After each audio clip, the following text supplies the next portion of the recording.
ఘనంగా ప్రారంభమైన రాష్ట్ర స్థాయి ఎస్జీఎఫ్ రగ్బీ పోటీలు ఆదివారం స్థానిక ఆదర్శ జూనియర్ కళాశాల గ్రౌండ్లో 69వ రాష్ట్ర స్థాయి రగ్బీ ఎస్జీఎఫ్ పోటీలు ఘనంగా ప్రారంభించబడ్డాయి. ప్రారంభ కార్యక్రమంలో ప్రాంతీయ ఇంటర్ బోర్డు అధికారి లాలప్ప, జిల్లా క్రీడాభివృద్ధి అధికారి భూపతిరావు, ఆంధ్రప్రదేశ్ రగ్బీ అసోసియేషన్ ప్రధాన కార్యదర్శి రామాంజనేయులు, జిల్లా ఆర్గనైజింగ్ సెక్రటరీ రాఘవేంద్రాచారి, పోటీల పరిశీలకులు గణేష్, ఫిజికల్ డైరెక్టర్లు, పీఈటీలు తదితరులు పెద్ద ఎత్తులో పాల్గొన్నారు. ముఖ్య అతిథి ఆర్ఐ ఓ లాలప్ప మాట్లాడుతూ పోటీలను కర్నూలులో నిర్వహించడం గర్వకారణంగా ఉందన్నారు. గెలుపు ఓటములను పక్కన పెట్టి పాల్గొనడమే ప్రధాన ధ్యేయంగా క్రీడాకారులు భావించాలని ఆయన తెలిపారు.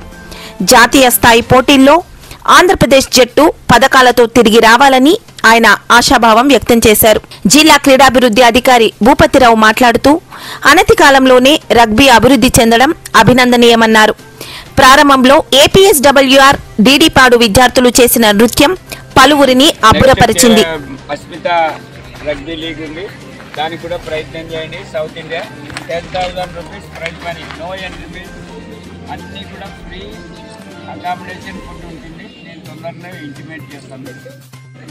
Okay, all the best, all the best. Thank you sir.